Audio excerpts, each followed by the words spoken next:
Well, Republicans trying to score their first big legislative win since President Trump took office by rewriting the tax code. Analysts warn it could cost the GOP its majority in the Senate if they do not get it done. Former Republican Senate Majority Leader Trent Lott told our corporate cousin, the Wall Street Journal, quote, if they go this whole year not having achieved anything major other than Supreme Court justice, that horse is going to be out of the barn. Let's bring in our panel. Evan Siegfried is a Republican strategist. Robin Byro is a Democratic strategist and former regional field director for President Obama's campaign. And Evan, I know you say in your talking points, oh, no, this isn't repeal and replace. They're a lot closer to getting the tax reform done than they were, the health care thing. It's not close. Close is not going to cut it. They got to get this thing done or it could be game, set, match. Yes, I think a lot of Republicans recognize that if we don't get this done, we're going to have really nothing to hang our hats on in 2018, which is part of why we are being so deliberate about how we're going about tax reform and tax relief for the American worker. Now, I think Republicans are being very careful, and they are considering things that are small sticking points, such as the 401k aspect. President Trump has actually led, and he stood up on Twitter earlier this week and said he would not allow us to tax the pre-tax amount on 401k contributions by Americans, because why should we make it harder for Americans to save for retirement? At the same time, you have some bigger states who are throwing up their hands, in New York and New Jersey especially, over eliminating the SALT deduction, which would allow Americans to be double, triple, and even quadruple taxed. In New York, it has actually been estimated there would be a $72 billion tax increase. I think that they are trying to find a solution, and Republicans are working together. This isn't like Obamacare repeal and replace, where there was one faction that said we have to do it this way, and another faction that said, no, we shouldn't even repeal, we should repair. This is a much easier, more GOP orthodoxy undertaking that we're under.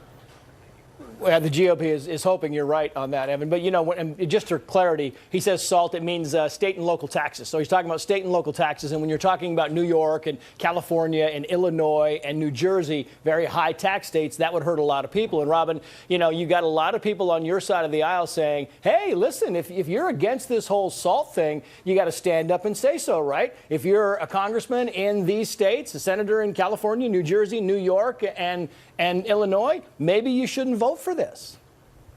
Exactly.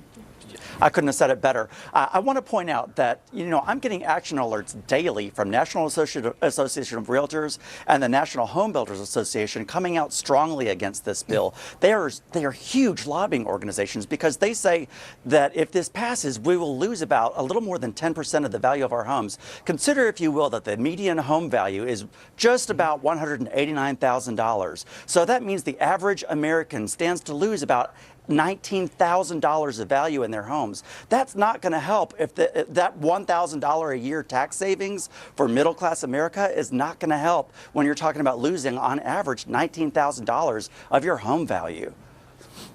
Yeah, and Evan, Robin brings up a good point in the fact that because we don't really know what's in this bill, he's bringing up, you guys are talking about SALT, and the audience is like, what, SALT?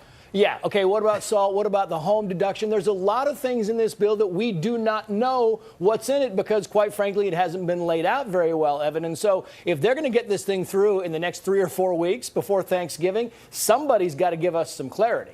Well, first of all, Robin raises an interesting point. He said that he was getting a lot of action alerts from lobbyists. Lobbyists are against this because it might not be giving their clients pork barrel products. The bill hasn't been written yet. It's still being worked out by Republicans because we are trying to hammer out these differences. They are talking about going out and saying, okay, how can we make this fair for the American worker and small businesses and make sure that it keeps America's economy going and growing like it has been the past several months.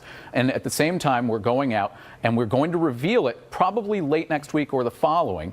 But I would say let's hold our horses. We're not going to get it by Thanksgiving, maybe not even by Christmas. We need to do it right. You hold your horses, Evan. Hold on. You can hold your horses all you want, but at some point in time, you got to put up. You got to tell people, because when you start talking about the homeowner's deduction and you start talking about state and local taxes not being deductible, you are going to get dramatic pushback as soon as everybody realizes what's in this bill. Very quickly, Evan, and then I'll go back to Robin. Well, yes, everybody doesn't like this, to see how the sausage is made. But I think that at the end of the day, you're going to have people very happy with the contents of this bill. And there's going to be a lot of lobbyists pushing action alerts to Robin saying that, oh, we don't want this because they're going to use their scare tactics because they're not getting what they want. Yeah, well, Robin, those people who are pushing those alerts to you, some of those are pretty powerful. You know, when you're talking about the Realtors Association and home builders, they can generate a lot of juice as this thing kind of makes its way through Congress.